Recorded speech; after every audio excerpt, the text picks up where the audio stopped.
श्रीमद् भागवत कथा की दिव्यता और भगवान कृष्ण जी की लीलाओं का वर्णन करने आ रहे हैं श्री योगेंद्र जी महाराज। स्थान शिव कॉलोनी, गली नंबर 9, सोनीपत, हरियाणा।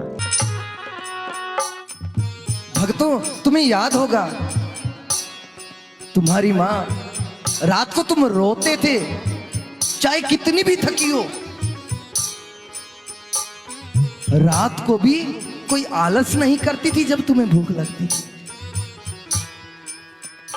दिन रात तुझे तेरी माँ ने बाहों में अरे झुलाया, खुद गीले में माँ सोई, सूखे में तुझे सुलाया।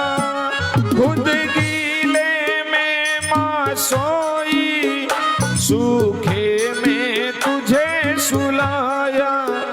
कोई उन्हें ना देकर दिल उनका नहीं दुखाना, जिसने तुझे जन्म दिया रे, दिल उनका नहीं दुखाना। माँ बाप से बढ़कर जग में कोई दूजा नहीं ठिकाना, जिसने तुझे जन्म दिया रे, दिल उनका नहीं दुखाना।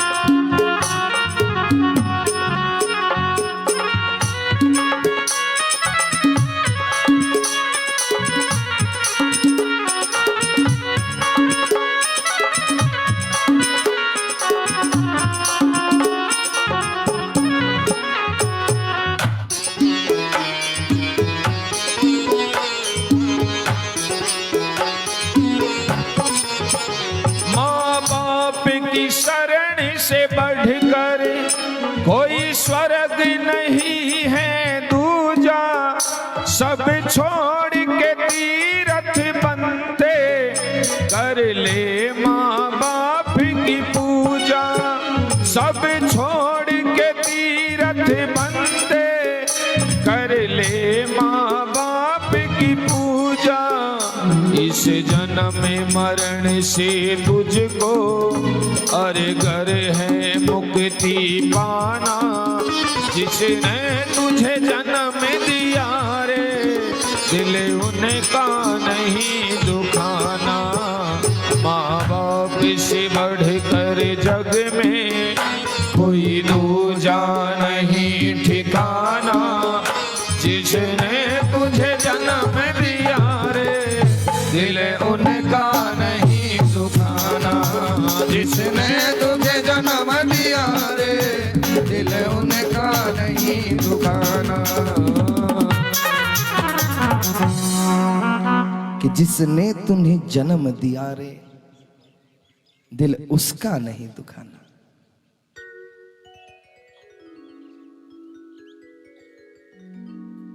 हे ऋषियों, जब गृहस्थ के पास गया, दिखा वहां मां बाप की सेवा नहीं है। जैसा पत्नी आदेश करती है, जैसे साले साहब सलाह देते हैं, वैसे ही घर चल रहा है।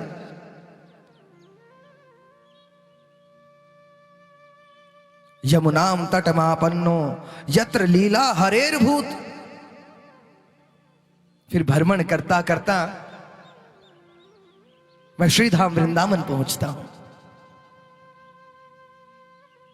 वहां देखा एक स्त्री खिन्न मन से बैठी हुई है। दो जर्जर अवस्था में पुरुष नीचे लेटे हुए हैं और बहुत सी स्त्रियां उन्हें घेरे हुए हैं। जब मैंने देखा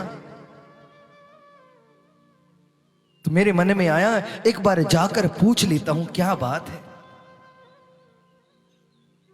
लेकिन जब पूछने के लिए चला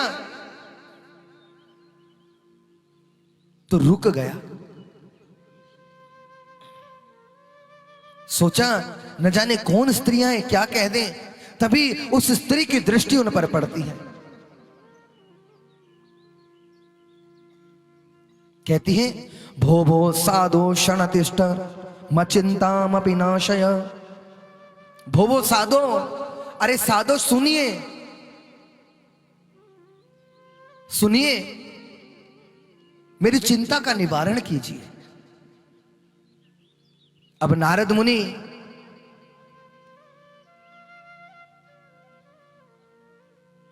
उनके पास जाते हैं, कहने लगे, कासी त्वम, हे देवी तुम कौन हो? का विमो, ये सब कौन है? ये जो दो बूढ़ी व्यक्ति पड़ी है कौन है? का इमा, जो ये देवियां दिख रही हैं ये कौन है? वो स्त्री कहती है, अहम भक्तिरिति ख्याता ईमो में तनयो मतो ज्ञान वैराग्य नामानो काल योगे नजर जरो। कि महाराज जी, मैं भक्ति नाम से विख्यात हूं। ये दो मेरे पुत्र हैं, ज्ञान और वैराग्य, जो ये हमारे चारों तरफ हैं, ये सभी नदियां हैं।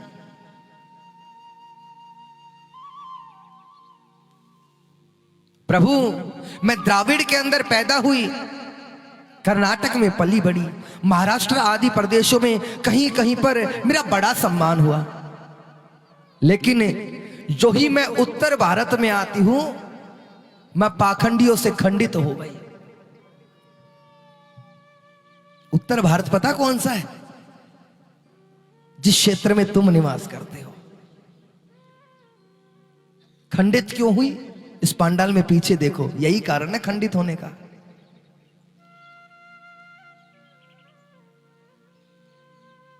क्योंकि इस उत्तर भारत में किसी व्यक्ति की लड़ाई हो जाए ना, पूरा गांव, पूरा पड़ोस, पूरा क्षेत्र, यहां तक कि रोड के ऊपर इकट्ठा होकर पूरा देश निकल पड़ता है, पूरा हरियाणा, पूरा भारत। लेकिन कहीं कोई धर्म का कार्य चल रहा हो ना, बाहर नहीं निकल के आएंगे, कहीं कुछ पैसा हाथ से छोड़ना पड़ जाए। भक्ति है कैसे? दिखावे के नाम पर।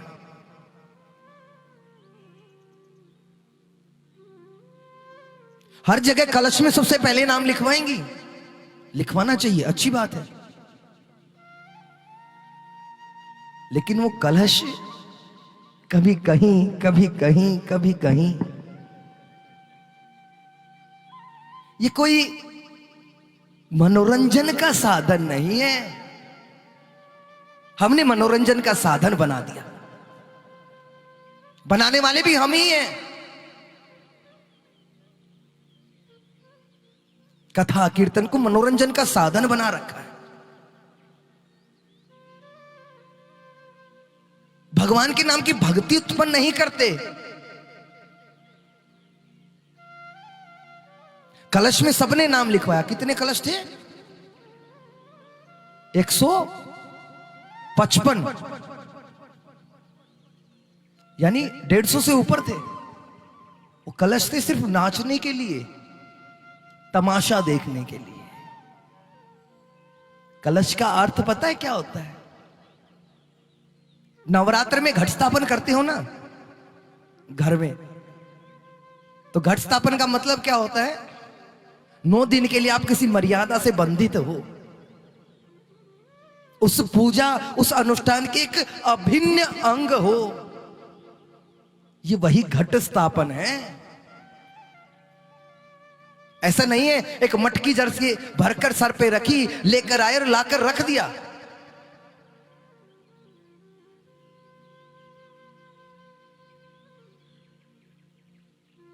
ये भागवत की कथा थी, कलश यात्राओं की कथा नहीं थी। इस उत्तर भारत के अंदर जितने विदर्भी हुए सभी उत्तर भारत में। अरे प्रभु, कहते लड़ने के लिए भी कौरवों को यही क्षेत्र मिला था। आज भी यहां भक्ति जवान नहीं है, वृद्ध ही है। आज भी उत्तर भारत के अंदर भक्ति वृद्ध है। ना गौ का सम्मान, ना ब्राह्मण का सम्मान, ना संत का सम्मान। जब तक इन तीनों का सम्मान नहीं है, जब तक तुम्हारे अंदर भक्ति पैदा कौन करेगा? और जब तक भक्ति पैदा नहीं होगी, तब तक ये हृदय कूड़ादान है। काम, क्रोध, मद, मोह, लोभ, ये सब भरा रहेगा।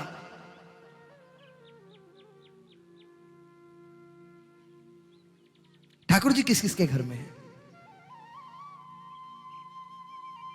नित्य सेवा करते हो, उनका भजन किया करो। जब तक मेरे हरि के नाम का भजन नहीं करोगे ना, देखो ये संसार है जो एक बंधन है, और जब तुम्हारे जन्म का तब फायदा है कि जब तुम्हें दोबारा जन्म ना लेना पड़े।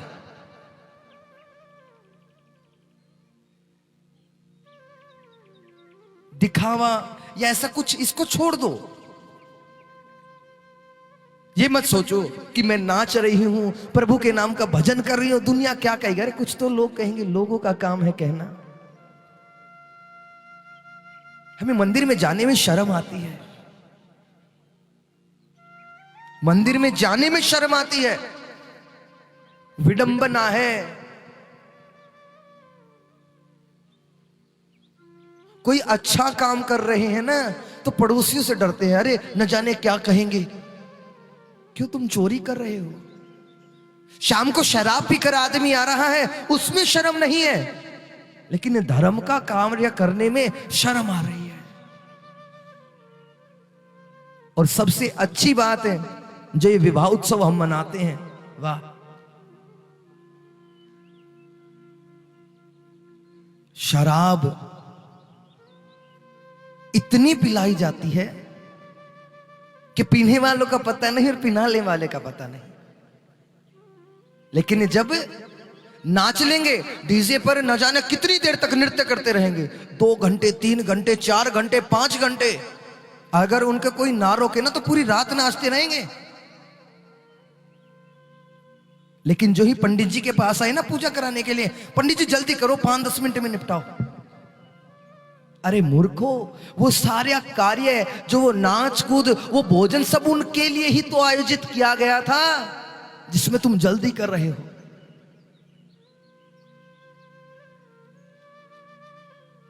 अगर विवाह संस्कार नहीं कराना था, लोगों को भोजन ही कराना था, तो ये आडंबर क्यों दिखा रहे हो?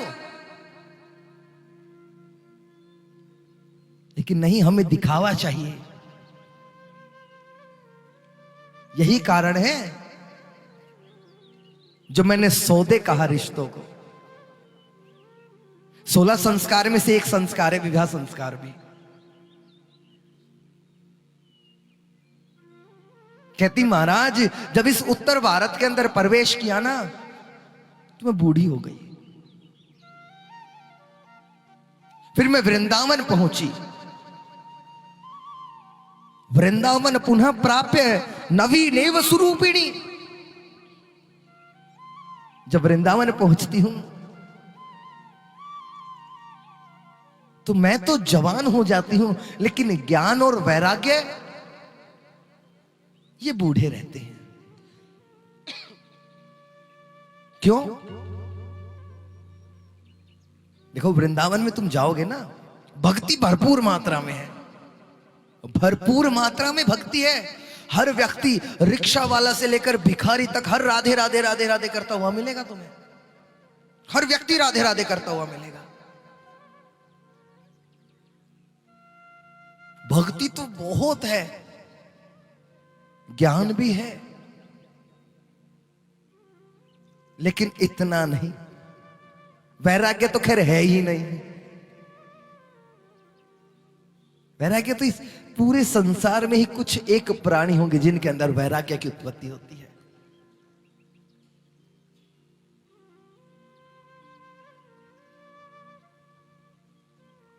अब सरकार मैं तो वृंदावन में आकर जवान हो गई, लेकिन मेरे ये बेटे ज्ञान और वैराग्य ये बूढ़े हैं। अब कोई ऐसा उपाय करो। देखो, भक्ति के पुत्र है ज्ञान और वैराग्य।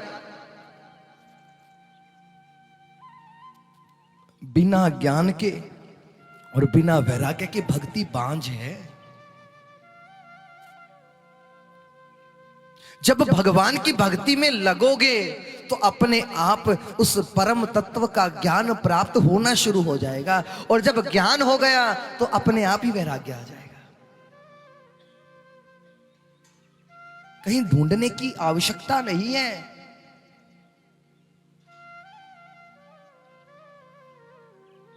लेकिन कलयुग का प्रभाव है। अब भक्ति कहने लगी, महाराज या तो आप मेरे पुत्रों को ठीक कर दो, वरना इदम स्थानम परित्यज्य विदेशो गम्यते मया। इदम स्थानम परित्यज्य, मैं इस स्थान को छोड़कर विदेशो गम्यते मया, मैं विदेश में चली जाऊंगी। गई हुई भी है आपसे ज्यादा। हमें साड़ी पहनने में शर्म आती है, हमें माला का जाप करते हुए शर्म आती है, लेकिन वृंदावन में जाकर देखो, वो धोती पहनकर आपके धर्म का प्रचार कर रहे हैं, गीताएं बांट रहे हैं। तुमने कभी बांटा? क्या तुम रोड पर खड़े होकर अपने धर्म का प्रचार कर सकते हो? लेकिन वो कर रहे हैं। क्यों? क्योंकि वो जानते हैं इसके अंदर कितनी शक्ति है, क्या इसके अंदर ताकत है। भक्तों, संसार में भरण पोषण का कार्य तो एक श्वान, एक कुत्ता भी कर लेता है। तुम सिर्फ खाने के लिए नहीं आए हो। अरे भक्तों, जीवन के लिए जीविका है, जीविका के लिए जीवन नहीं है।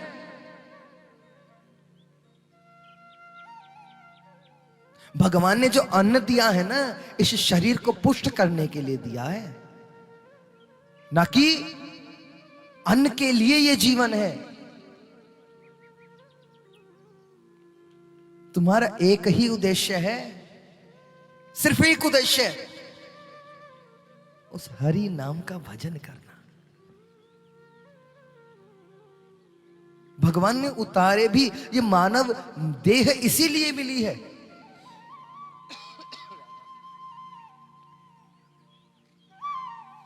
अब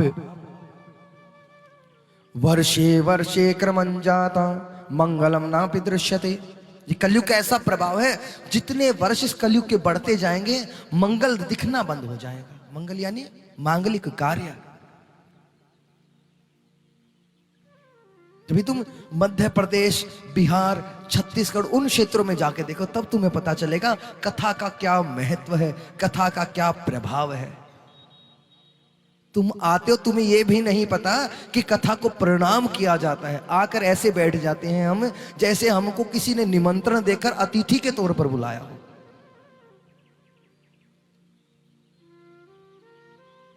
यह भी नहीं पता हमें इस व्यासपीठ का क्या महत्व है। चिंता मत करो, सिखाऊंगा जरूर, लेकिन सीखने वाला होना चाहिए। ये जो पोथी रखी जाती है, ये साक्षात नारायण है। एक एक शब्द में ब्रह्म निवास करता है। और ये पांडाल कुछ दिनों के लिए मंदिर से कम नहीं। लेकिन हम आते हैं, चुपचाप बैठ जाते हैं। हमें यह भी नहीं पता किस टाइम पर हमें आना चाहिए।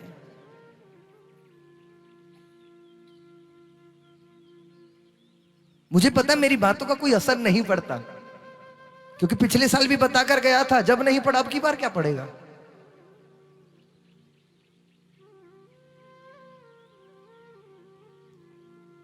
जब तक मंदिर के अंदर मूर्त ना हो, क्या तुम मंदिर में जाओगे? और मूर्ति के बाद अगर तुम्हें पता चले कि भगवान आए हैं तो क्या दर्शन करने जाओगे या नहीं जाओगे? हाँ या ना में बताओ, जाओगे या नहीं जाओगे? तो क्या तुम भागवत को भगवान नहीं मानते? अरे ये साक्षात कृष्ण है।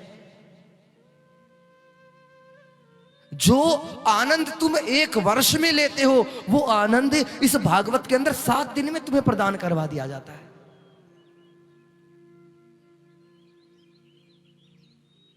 लेकिन विडंबना है, हम उस आनंद को ग्रहण करना नहीं चाहते।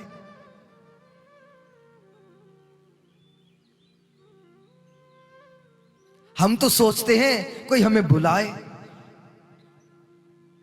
अरे चलो हम बुला भी लेंगे, तुम आओ तो। अगर इस पांडाल में एक व्यक्ति भी अगर मेरी वाणी से उसके ऊपर प्रभाव पड़ता है तो कथा सार्थक है। लेकिन बाद में हम इतनी लंबी लिस्ट प्रभु के सामने दिखाते हैं, प्रभु मैंने इतने तो कलश उठाए, इतनी कथाएं सुनी, लेकिन कोई प्रभाव पड़ा ही नहीं। अरे सुनाई कहां तुमने? एक कक्षा के अंदर 20 विद्यार्थी हैं, अध्यापक सबको समान पढ़ाता है, लेकिन एक बच्चा ऐसा होता है जो कक्षा के अंदर अच्छे नंबरों से पास होता है, उत्तीर्ण होता है, और उसी कक्षा में एक वो बच्चा है जो फेल हो जाता है। क्या पढ़ाने वाले की गलती थी? पढ़ाने वाले की गलती थी या पढ़ने वाले की? पढ़ने वाले की। वो तुम्हारे ऊपर है, तुम कितना ले पाते हो और कितना छोड़ कर जाते हो। जब ऊपर जाओगे ना, वो प्रभु एक एक चीज का हिसाब लेते हैं। पूछेंगे क्या तुम्हें पता नहीं था ऐसा भी कुछ होता है? यमराज जी पूछते हैं क्या तुम्हें पता नहीं था भगवान का भजन करना चाहिए? का महाराज पता था। क्या तुमने कभी कथा नहीं सुनी? कि महाराज सुनी। तो अब नरक भोगो। और भक्तों, अगर मानव देह 84 लाख योनियां भोगने के बाद तुम्हें यह शरीर मिला है, 84 लाख, और ये शरीर प्राप्त करने के बाद भी तुम दोबारा जीवन मरण के चक्कर में पड़ते हो, तो तुम मूढ़मती हो। इसलिए प्रयास करो कि ये शरीर तुम्हें दोबारा प्राप्त ना हो।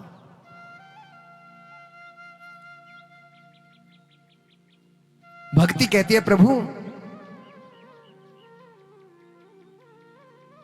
मैं इस वृंदावन में आई और मैं नृत्य करने लगी, युवती हो गई। धन्यम वृंदावनम तेन भक्ति नृत्यति यत्र च। हे वृंदावन तुम धन्य हो जहां कदम कदम पर भक्ति नृत्य कर रही है।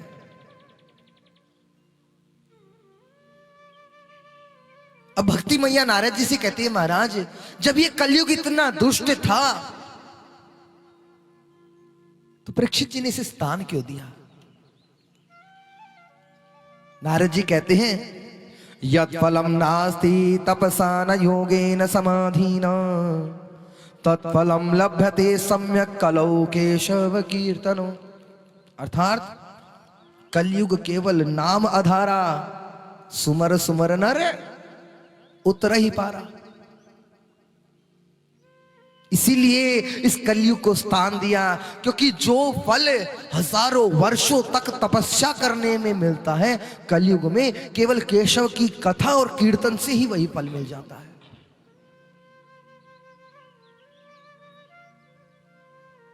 अब भक्ति मैया नारद जी को हाथ जोड़कर कहती है जयति जगति मायाम यस्य काया ध्वस्ते वचन रचनमेकं केवलं चाकलय ध्रुपदमपि यातो यत् कृपातो ध्रुवोऽयं सकल कुशल पात्रम ब्रह्मपुत्रम नतास्मि। हे नारद जी, आप तो इस माया से परे हो। आपके वचनों ने तो प्रहलाद को विष्णु भक्त बना दिया। ध्रुव पदम अपि या तो यत कृपा तो ध्रुवोयम, कि आपके वचनों के कारण वो 5 वर्ष का बालक ध्रुव उस ध्रुव पद को पा सका। हे प्रभु, आप मेरी रक्षा कर सकते हो। नारद जी कहते हैं, श्री कृष्ण चरणाम भोजम स्मर दुखम गमिष्यति, कि श्री कृष्ण भगवान के चरणों का आसरा लेते हैं, सारे दुख अपने आप ही नष्ट हो जाएंगे। तो चलिए हम भी कुछ क्षण हरि नाम का सहारा लेते हैं, ताकि हमारे शरीर के अंदर के भी कुछ दोष समाप्त हो जाएं।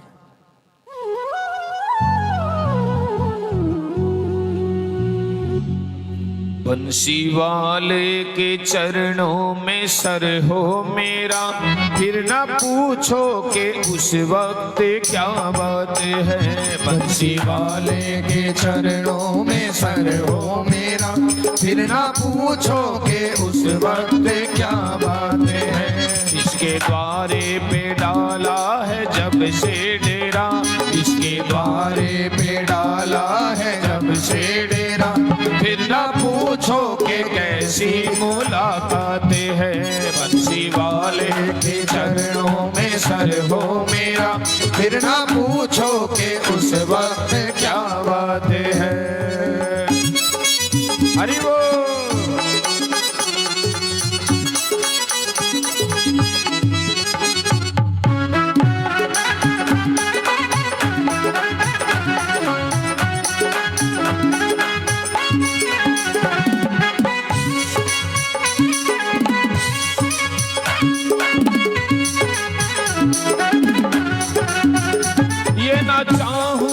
मुझको खुदाई मिले, ये ना चाहूं मुझे बादशाही मिले, ये ना चाहूं के मुझको खुदाई मिले, ये ना चाहूं मुझे बादशाही मिले। हक दर की मिले ये मुकद्दर मेरा, हक दर की मिले ये मुकद्दर मेरा। इससे बढ़कर बताओ क्या सौगात है। बंसी वाले के चरणों में सर हो मेरा, फिर ना पूछो कि उस वक्त क्या बात है।